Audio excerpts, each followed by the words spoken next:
I never imagined that my own daughter's marriage could be used as a weapon against me.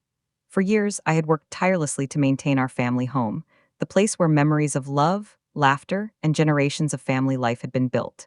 When my daughter introduced her new husband, I saw a charming, polite young man, but my instincts whispered caution. Weeks later, my suspicion became terrifyingly real. The day after their wedding, he arrived at my door with a notary in tow, holding papers that claimed he had sold the house and was sending me to a nursing home.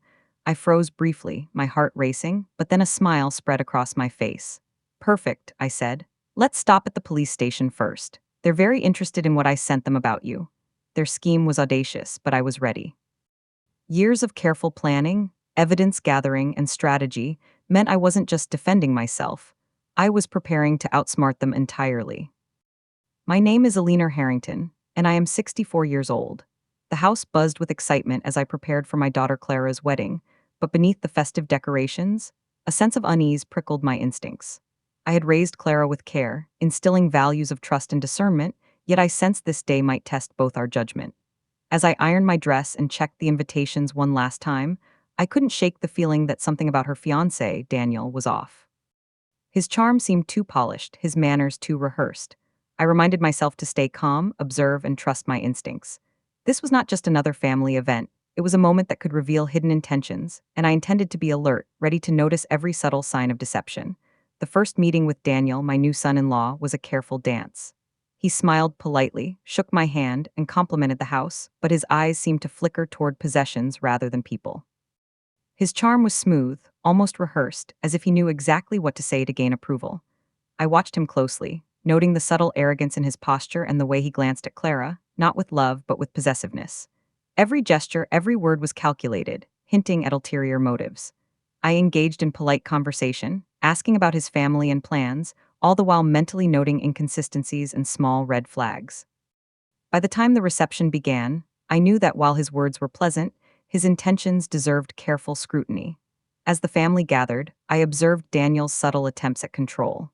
He redirected conversations, minimized my input, and occasionally shot my daughter a look that suggested possession rather than partnership.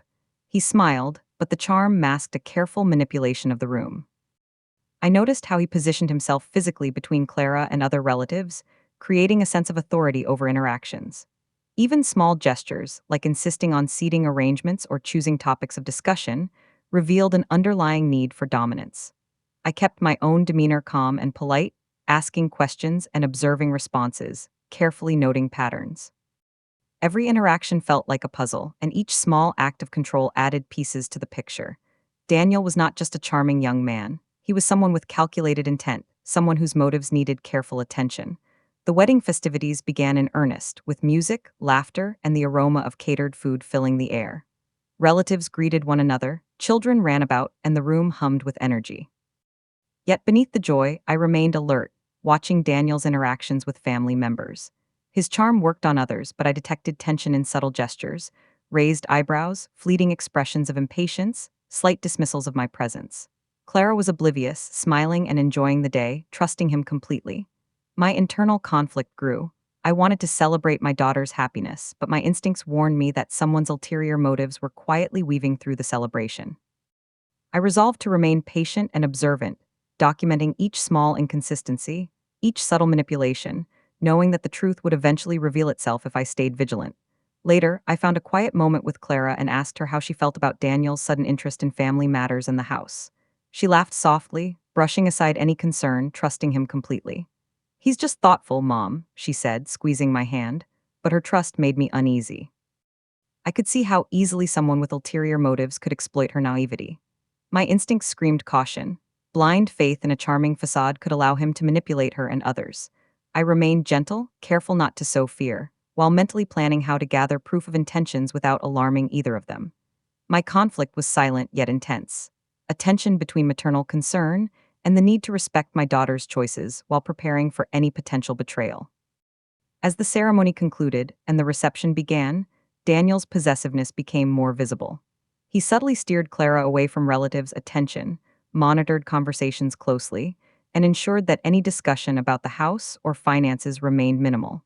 His charm masked subtle dominance, and I noticed how quickly he shifted topics or dismissed questions I asked.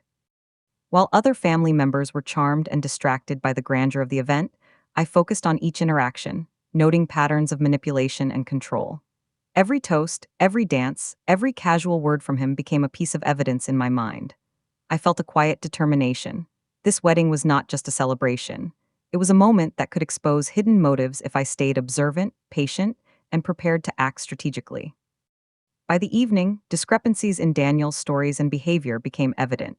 He mentioned plans and financial details that didn't align with previous conversations, contradicted himself subtly, and reacted oddly to casual questions. I noted each inconsistency, recording mental notes and quietly observing his reactions. While everyone else laughed and celebrated, I saw patterns of deception forming, the pieces of a puzzle that hinted at his true motives. My instincts, honed over years of careful observation and experience, told me to be ready. Patience, discretion, and strategy would be key.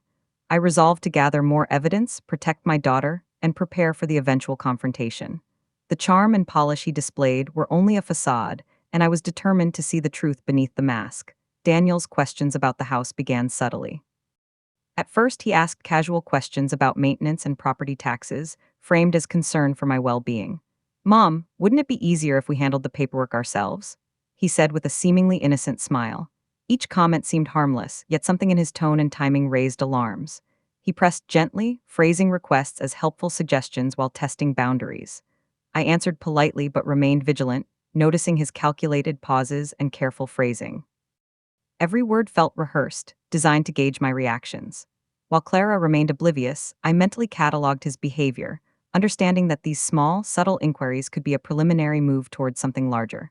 I knew that behind charm and politeness, ulterior motives were beginning to surface, and careful observation was essential before taking any action. Clara continued to trust Daniel completely, unaware of the subtle manipulations unfolding. She laughed at his jokes, praised his thoughtfulness, and encouraged his suggestions, interpreting them as signs of love and partnership. Her blind trust made my heart ache, because I saw the shadows behind his carefully constructed charm. I had to remain calm and composed, knowing that acting too soon could alarm either of them and potentially give Daniel a chance to cover his tracks. I listened to their conversations, observed interactions with neighbors and relatives, and quietly noted patterns of control. Clara's innocence was beautiful but vulnerable, and I understood that my next moves would require strategy, patience, and evidence rather than confrontation. Protecting her and the house simultaneously became my priority. That evening, I began reviewing property documents, mortgage statements, and legal records discreetly. Every page I examined revealed subtle inconsistencies in Daniel's explanations and suggestions. He had casually mentioned details that didn't match the official documents, and I realized these were not mere oversights. I meticulously cross-checked dates, ownership clauses, and signatures, ensuring I had a clear understanding of what was legally binding. Each discovery increased my awareness of his potential plan, but I kept this knowledge private, documenting everything in my mind and in hidden notes. The process required patience and precision. Any rash action could alert Daniel and compromise my strategy. I felt a mix of anxiety and determination, knowing that uncovering the truth was the first step toward protecting my daughter and my home from deception. After hours of careful examination, the inconsistencies became undeniable. Certain clauses in the property documents, statements Daniel had casually made, and the way he described financial arrangements all conflicted. These weren't accidental mistakes, they were signs of intent. I documented every discrepancy, creating a mental timeline of what he had said versus what was legally accurate. The pieces began to form a clear picture. Daniel's charm and politeness were carefully constructed, and the underlying goal involved gaining control of the house. This realization brought a mix of fear and resolve. I knew I had to act strategically, gathering more evidence while keeping my observations private. The stakes were high, and patience, planning, and discretion would be critical for the coming confrontation. I began discreetly investigating Daniel's past, checking references, past employment, and legal records for any signs of deceit or manipulation. Patterns emerged: small scams, manipulations, or questionable dealings that hinted at a consistent behavior. Each discovery strengthened my understanding of his personality and intent. I documented everything carefully, saving records, emails, and testimonies without alerting him. The weight of these findings was immense, but they gave me confidence. I knew that when the moment came, I would have undeniable proof to protect my daughter and reclaim authority over the house. The research was tedious and nerve-wracking, but it was essential. knowledge was my shield, and patience would allow me to strike decisively when the timing was perfect. With mounting evidence, I arranged a discreet consultation with a trusted lawyer. I explained the subtle manipulations, inconsistencies, and documentation I had collected. The lawyer advised me on legal protections, property rights, and steps to ensure that any attempts at deception could be stopped immediately. This professional guidance gave me a sense of control and empowerment, transforming my fear into strategy. I left the meeting with clear instructions on evidence presentation, authority reinforcement, and legal leverage. Every document, note, and recording I had gathered could now be used decisively. Consulting an expert reassured me that I could protect my property and my daughter, all while keeping Daniel unaware of the full extent of my preparation. I felt ready to confront the situation strategically, armed with knowledge and legal support. I spent the following days meticulously planning my next steps. Every interaction with Daniel and Clara was carefully measured, ensuring no premature alarm while monitoring his behavior. I considered timing, witnesses, and the order in which evidence would be revealed. My strategy involved confronting him with undeniable proof, reinforcing legal authority, and ensuring Clara understood the truth without feeling betrayed. Patience and precision were critical. Acting too soon could give him a chance to manipulate the situation further. I rehearsed conversations, mapped out potential objections, and prepared contingency plans. By combining observation, evidence, and legal guidance, I crafted a strategy that ensured both protection and empowerment.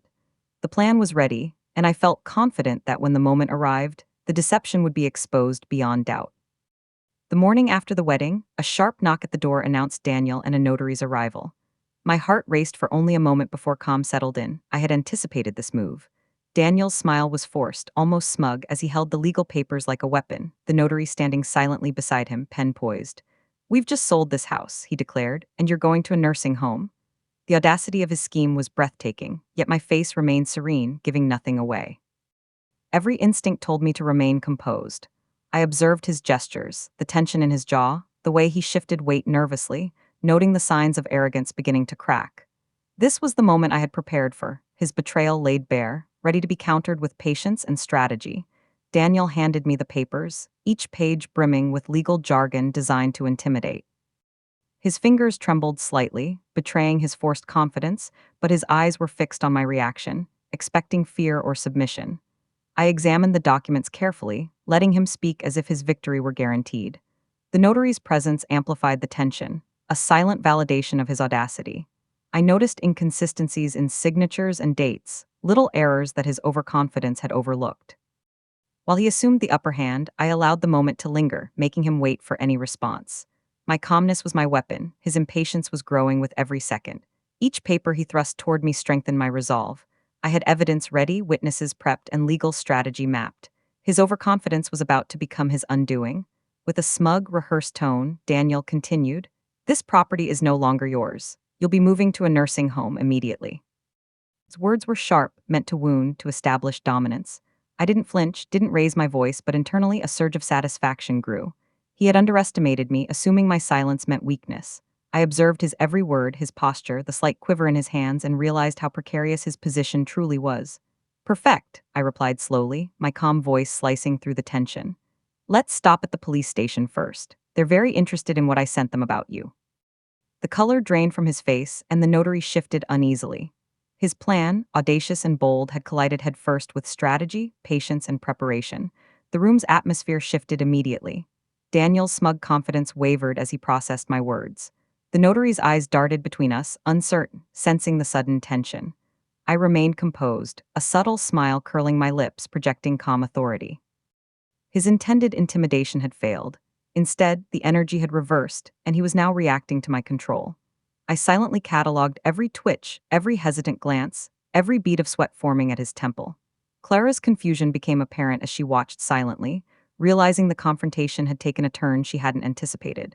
I allowed the silence to stretch, forcing him to acknowledge his vulnerability without me raising my voice or appearing aggressive. In that quiet, controlled tension, I held complete authority, demonstrating that preparation and composure outweighed audacity and boldness. I spoke with deliberate clarity, my voice steady and measured. "All of this," I said, gesturing to the papers, "will need verification. The authorities have already been informed, and any attempt to bypass proper procedure will be documented." Daniel's mouth opened, then closed, his rehearsed responses faltering. I didn't need to raise my voice. My calm, factual tone carried far more weight than anger ever could. The notary shifted uneasily, sensing the legal and moral imbalance. Every word I spoke reinforced that I had prepared, that I held knowledge and evidence beyond his expectations. His panic became visible, his smirk dissolved, and for the first time, he realized the audacity of his plan had been met with strategic foresight rather than fear or submission. I watched Daniel's panic unfold subtly. His hands twitched, his eyes darted, and his confident posture crumpled under scrutiny. He stumbled over excuses, repeated phrases, and finally lapsed into silence, realizing his manipulations were transparent. Every hesitation, every slight stammer, reinforced my understanding that he had underestimated me completely. I maintained a calm exterior, letting the tension grow while he struggled internally. Clara's growing concern mirrored his panic, and the notary's discomfort was evident. Each second confirmed that patience and preparedness were more powerful than confrontation. I silently noted the cracks in his composure, knowing this evidence of panic and intent would be invaluable should the confrontation continue or escalate legally. As I observed the unfolding chaos, I reflected on the months of careful documentation, emails, financial records, past inconsistencies, and subtle signs of Daniel's manipulation. Every piece of evidence I had meticulously collected now supported my position and ensured that this confrontation could not be dismissed. I knew I could assert authority, prove intent, and protect both myself and the family home. The calmness I projected contrasted sharply with Daniel's unraveling composure, and the shift in power was unmistakable. I felt a quiet satisfaction, understanding that patience, strategy, and foresight had transformed what could have been fear and intimidation into undeniable control and empowerment. His audacious plan had collided with preparation, and the outcome was already tilting decisively in my favor. I began speaking slowly, deliberately, presenting the evidence I had collected over weeks. Every document, every recorded conversation, every inconsistency I had noted was laid before Daniel and the notary, leaving no room for dispute. I outlined suspicious transactions, unauthorized inquiries, and subtle manipulations, framing each point calmly, almost conversationally, but with undeniable clarity. Daniel shifted uncomfortably in his seat, his confident facade beginning to crack, while the notary scribbled notes, clearly recognizing the seriousness of the evidence. Clara's eyes widened, and for the first time, she seemed to understand the layers of deceit her husband had woven. By presenting the facts methodically, I established authority without aggression, letting the weight of proof speak louder than any raised voice could. The room's energy shifted. The audacious plan Daniel had counted on was unraveling before my calm, deliberate control. Once the evidence was clearly outlined, I delivered the next blow calmly. I informed Daniel that the authorities had already been briefed. I explained that every suspicious activity, every attempt to manipulate ownership documents, and every inconsistency had been reported and documented. His mouth opened in disbelief, fumbling for a response, while Clara's expression shifted from shock to dawning comprehension. I remained unflinching, letting the weight of this announcement settle on him. The notary, too, looked tense, understanding that this was no ordinary confrontation. Daniel's plan had assumed secrecy, but by revealing that officials were already aware, I removed his leverage entirely. The calm authority in my tone contrasted with his unraveling demeanor, demonstrating that preparation, foresight, and patience were far more powerful than aggression or intimidation. Clara's eyes reflected a mix of confusion, disbelief, and betrayal as she realized the truth about Daniel. She had been blinded by love and trust, unaware that her husband's intentions were entirely self-serving. I spoke gently yet firmly, explaining the discrepancies, manipulations, and patterns of deceit that had been carefully documented. Each piece of evidence I shared illuminated the reality her husband had tried to conceal. She shifted uncomfortably, realizing how easily she had been manipulated, but also how my vigilance had prevented disaster. In that moment, she understood the importance of observation, patience, and preparation. My calm and collected demeanor reassured her that, although betrayal had occurred, it could be confronted decisively and strategically, and the family home and our legacy remained protected. I took a moment to explain the legal ramifications of Daniel's actions, carefully walking him and Clara through each document, each inconsistency, and each potential consequence. My tone was measured, professional, and precise, ensuring that the seriousness of the situation was clear without resorting to shouting or confrontation. Daniel's smugness had evaporated, replaced with hesitation and visible panic. I emphasized the protective steps I had taken, including notifying authorities, consulting lawyers, and ensuring all documentation was properly verified. The notary's presence lent authority to every word, while Clara's comprehension grew with each explanation. By calmly asserting control through evidence and legal knowledge, I shifted the balance of power entirely, leaving no ambiguity. Daniel's scheme was exposed, his leverage gone, and my authority was unquestionable. As expected, Daniel attempted to weave excuses, minimize his actions, and manipulate the narrative, but his efforts faltered under the weight of evidence. I listened attentively, noting the gaps, contradictions, and desperate tone creeping into his words. His rehearsed confidence was replaced by hesitation and flustered stammering. Each attempt to regain control only confirmed my previous observations. His plan was transparent, his arrogance misplaced. I remained calm, allowing him to reveal the depth of his deception without interruption.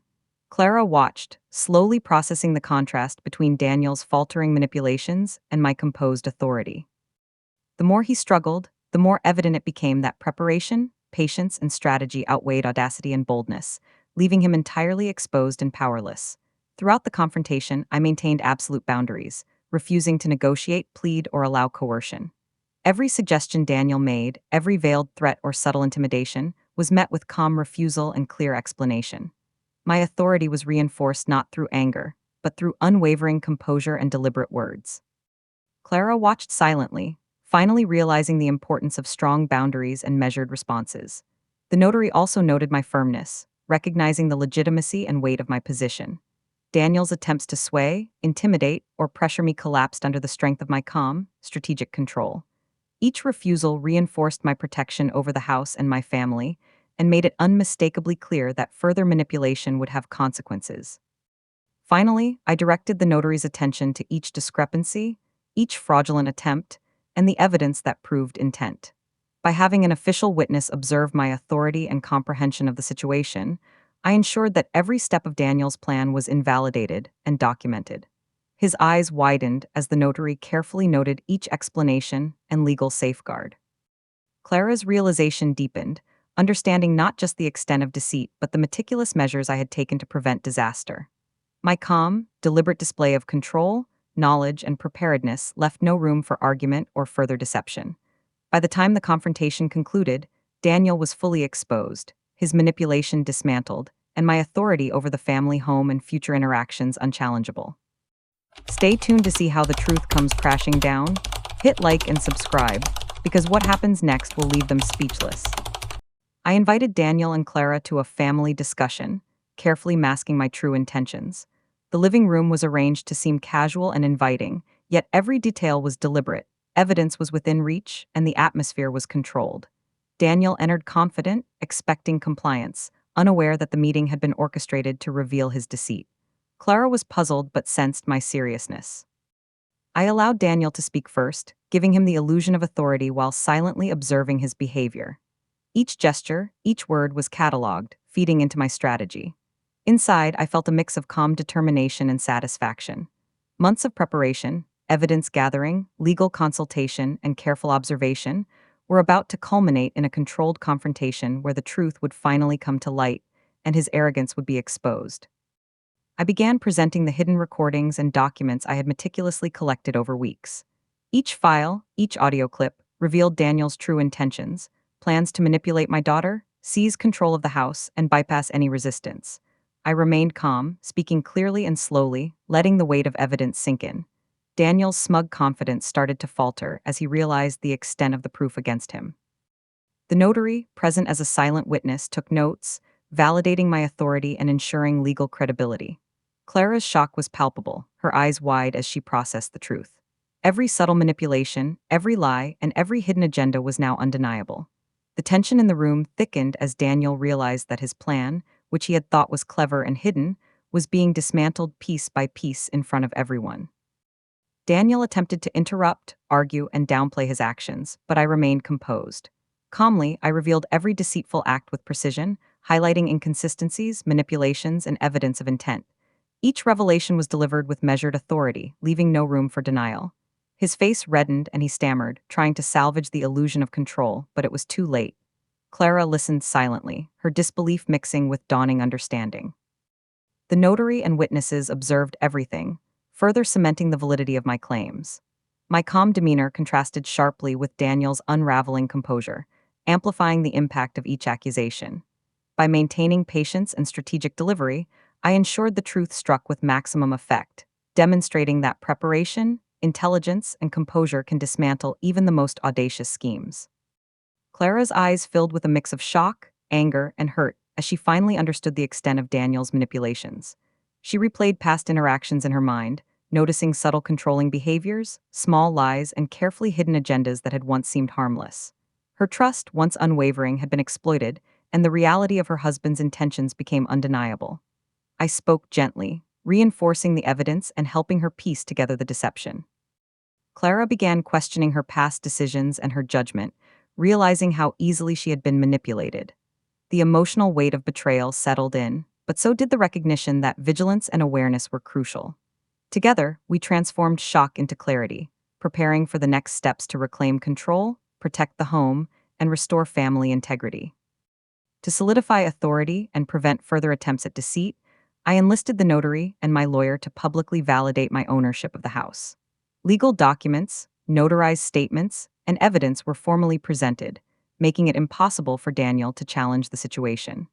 The presence of professional witnesses amplified the credibility of my claims and showcased that preparation and foresight had anticipated every possible loophole. Daniel grew visibly uneasy as he realized the magnitude of his miscalculation. Clara observed the formal process, gaining both understanding and reassurance. My calm, deliberate control over the legal and procedural elements reinforced the lesson. Audacity without accountability is powerless, and careful strategy can decisively turn the tables against deception.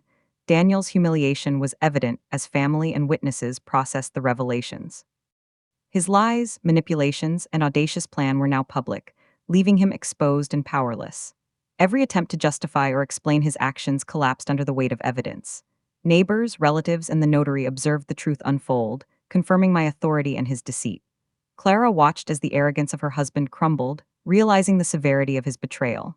The atmosphere was tense but cathartic, as justice was delivered through strategy, preparation, and unwavering calm. Daniel's public embarrassment served as a lesson that deceit, no matter how confident, can be undone when confronted with patience, evidence, and composure. With the confrontation complete, the house secure, and the family aware of the truth, I finally felt a deep sense of relief and empowerment. Boundaries were reinforced, and the lessons of vigilance, patience, and strategy had been proven invaluable. Clara and I shared a quiet moment of reflection, understanding that careful observation and preparation had saved both family trust and property. Daniel's schemes were dismantled, and his authority permanently diminished. I celebrated my victory, not through anger or revenge, but through the reclamation of control, dignity, and respect. The home remained safe, my family protected, and I had ensured that no future manipulation could succeed.